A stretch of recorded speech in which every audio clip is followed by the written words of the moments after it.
right, Andrew, thanks for coming down. Appreciate it. Who's got the first question for Andrew? We'll start with Kirsten right here. Andrew, Dave just kind of talked about some of the roster construction in this one and going with more position players. When you look at just some of those challenging conversations you had to have with guys like Michael Conforto, Anthony Bonda, what led to just kind of going with this group and kind of seeing what they can do in this short series? Yeah, I mean, obviously, opponent factors in the fact that there's 3 games in this series, the fact that we have some starters who are in the bullpen that provide some length, all factors that weigh in. Health of certain guys, where they're at, another variable that factors in, and then inevitably you have tough conversations. No matter which directions we were going, we were going to have tough conversations, and I think for us it's just about as soon as a decision is made, having that conversation, being as honest and empathetic as we can. But ultimately, we have to do whatever we feel like gives us the best chance to win. Other questions for Andrew? We'll go to Doug on your left, Andrew. Andrew, how much of the decision-making for the roster construction had to do with making sure Kiké's getting everyday playing time in the lineup more? Yeah, I mean, I think, we've all seen the level of focus and energy that Kiké brings, especially in October. Big factor in wanting to bring him back this offseason. That being said, you never know how a season's going to play out and what things are going to look like. But he's had a good little run here lately and feels like his swing's in a better spot.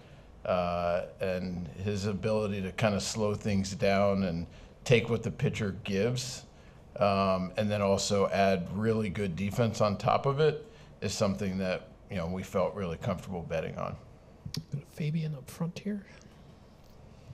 Yeah, Andrew, what did you see from Will the last few days and about that sort of gave you the clarity that he could be in the lineup, and what is the realistic timeline for him to be able to be behind the plate?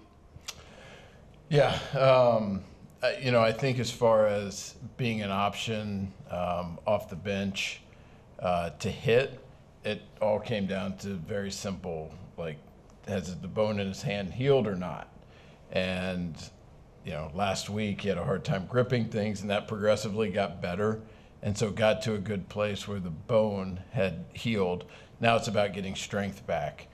And then once you do that, then it's about throwing, and we were able to keep his legs going. But he hasn't had that throwing volume in a little while, and so now we have to continue to kind of aggressively layer that on. But as far as him in the batter's box, if there's a big spot, we all felt really good about betting on Will. Other questions for Andrew? Eric, we'll get you the mic.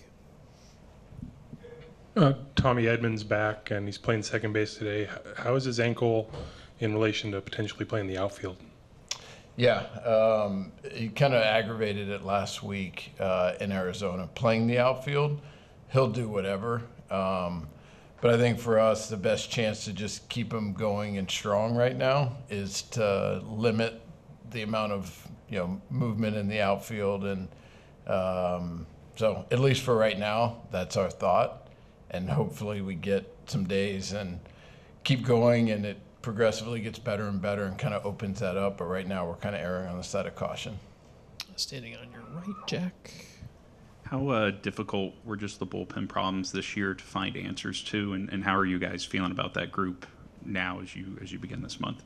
Yeah, I mean, we've talked about this some, and they've had stretches of good. They've had some stretches where it's been really tough and challenging. At the end of the day, as we're working through it the last couple of weeks, it's not a talent issue. We've talked about this a lot. Relievers, kind of like place kickers, are tightrope walkers. It's what they do for a living. They do well, people forget about them. They don't do well, and they're in the ire of everything. And so it's tough. And when the confidence is wavering, the execution is off. When the execution is off, you get behind and you come in zone, and you're just more likely to take on damage. And so it's kind of that imperfect storm in a lot of ways. So as far as stuff and quality of pitches, that hadn't necessarily backed up. It was more just execution and falling behind way too much. And we've seen it a lot over the years. Bullpen pieces are volatile. You see it year to year, but you also see it week to week or, in a 2-week span. All it needs is a little something to ignite it and to spark it. And, we've seen it time and time again with guys who've scuffled and all of a sudden found it and they roll off a heater. And so we still have a lot of confidence in a lot of those arms. Now it's about figuring out the right game opportunities, score situations to get them in and kind of keep building on that. But at the same time, we're also fortunate to have the starting depth that we have. And for, Emmett Sheehan and Glass to be able to be options in this. And I think the biggest downside of playing in a wild card series, obviously if you're able to advance, is what your pitching looks like after that. That's the cost. And I think with our depth, that's really mitigated. And, depending on if we're fortunate enough to get out of this round, how many arms we've used and when, but to have Clayton Kershaw standing there ready, no matter how we deploy our pitching this week, gets at just the cost not being as great in terms of that. And so obviously 3-game series against a really good team, there's a lot of risk to that.